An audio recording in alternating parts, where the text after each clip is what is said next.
immigration, it's always a hot button issue in election years. Conservative news outlets, they like to paint this picture that these migrants are just dumped on all of the country and they're committing heinous crimes and the crimes going up and immigrants are scary. They're bringing drugs, they're bringing crime, they're rapists, and some, I assume, are good people. That drives all the Republican voters to the polls because they're not creative enough to actually get people on issues. They just want to fearmonger and get people to the polls. And something I've noticed at this point with the Trump campaign, they're not really talking about policy, just more a matter of fear-mongering and promising revenge on their political opponents, which, is totally not fascist and authoritarian, no, not whatsoever. But stats say crime has actually gone down, and even like the more conservative statistics say crime has actually stayed the same, and statistics actually say immigrants are less likely to commit crime, but still conservative news outlets, they take these isolated incidents, which are terrible, like the victims of these things, it is terrible, but they take these isolated incidents and they make them seem like they're a growing trend. They stoke fear in people's hearts, and then they go and vote Republican. They make everyone fear their neighbors and everything, and it's terrible. And they're like, oh, all these migrants are terrible, and it just stokes fear, and it's just not a great situation. And they like to say, oh, because we're welcoming these new people, and any new crime, any added crime is like, oh, that's just adding to the whole pool, and it could have been avoidable. The thing is, we do need their labor. I mean, like, unemployment's low in the country. Like, there's a lot of job openings. I mean, the reason why, like, we're letting all these people in, we do need their labor, do we not? I mean, like, and people are going to commit crimes. People are flawed in the end. But in terms of what these people come from, the countries that they come from, we do fuck up a lot of these countries. Look at Haiti, look at Venezuela, for example. So we should bear at least some responsibility for the situation that these countries are in, instead of looking at saying, oh, look at their violent shithole countries, look at them, they're so violent. I mean, we do play a really big role in fucking up a lot of these communities and fucking up a lot of these countries, and then we gaslight and say, oh, we don't want to take you guys in, you guys are so violent, when we're kind of the reason that they are, like, the countries are fucked up in many ways. So yeah, whatever.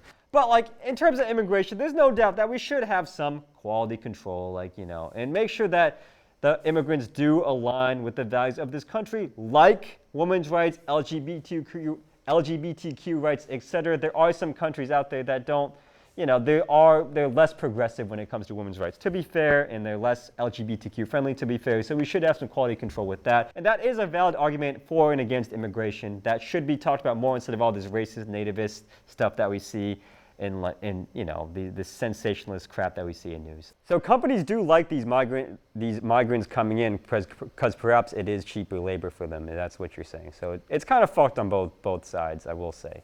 But I also want to say something about Haitians. They've been demonized a lot in the media, unfairly, of course, by our, the wannabe loser vice president, J.D. Vance. But there's a lot of Haitians in Massachusetts, and I just want to say that these are some of the nicest people I've ever met, and I don't fuck with any of the attempts to try and demonize them, to try and paint them as eating cats. It's just absolutely ridiculous. Okay? Shut the fuck up. He's a loser. Fuck him. Okay? Anybody trying to demonize these people, disgusting. Absolutely disgusting people. They have no place in our society, and I fuck with the Haitian people. They've always been great to me, so fuck them.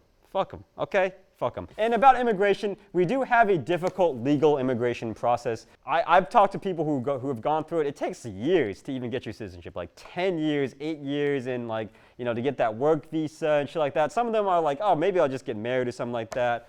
But it is a very difficult legal process, so perhaps we should make that a little bit easier so people don't feel like they need to circumvent it. And also, from the legal immigrant's perspective, it does look a little bit unfair that you have these people coming in illegally and getting the same, I guess, rights as them when they had to go through 10 years. So I do see what they're saying, but I do wish we made the legal immigration process a little bit easier. Not only that, but I feel like if there's such a massive backlog of applications to the point it could take years, bring on additional manpower to be able to help go through those applications, that would also help. That's also a big thing, because I know there's a lot of people who wait around for those work visas and stuff like that, and they can't just, and you don't want to work under the table because you're just going to get, they could really take advantage. You're gonna get fucked. Yeah. Fucked. It's one of those things where one answer is just can't be it. And Alex, you had something to say about people who try to come in here, they pay a lot for, or do you want to say that? If you don't want to say it, we can. You want to come over by my loft? Just so we can hear you. Yeah, sure. Yeah, so I live in Guatemala primarily, and a lot of the people that I work with have family members and are thinking themselves whether or not to cross the border.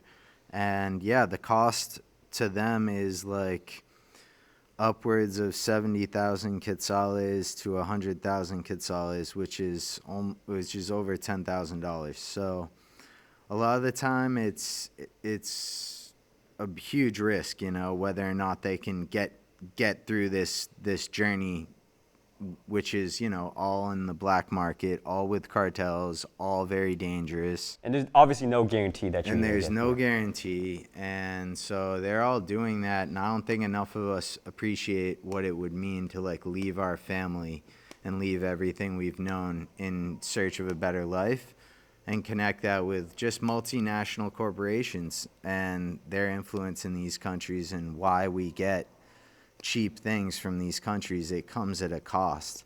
So that's the cost of globalization. And yeah, I mean, people crossing the border, lot of money, and hopefully, you know, they have some sort of contact on the other side, which is the main thing that they bank on, is they can meet other people and get a job. But yeah, the numbers I think on remittances is like the second highest thing for like the Guatemalan economy, is just money being sent from the U.S. to Wow. Guatemala, which is remittances. Wow, very interesting. That's very, yeah. See, we do sympathize with those people a lot, and we should try to not demonize them or anything. Like what they go through to even get here, I can't even imagine. I haven't been through that much in my life at all. So, and then, but yeah, you know, it's a very terrible situation. These people go through a lot to even come here. So we should sympathize with them a lot more, you know. And it's a terrible situation because a lot of them actually do want to work and whatnot. But yeah, here's a reasonable solution. Like reasonably, immigration should kind of be tied to like the certain labor shortages that a country has, plus like a certain civic duty for refugees. You know, from, you know, internationally, stuff like that. And also, you know, countries like the United States, China, Russia should stop intervening and fucking up these countries completely and creating a huge refugee crisis. I think that would definitely help. No, we should stop intervening in these countries, fucking them up, and then being like, oh my God, look at these savages, they're so violent. Don't let them come here, blah, blah, blah. You know, just classic US gaslighting.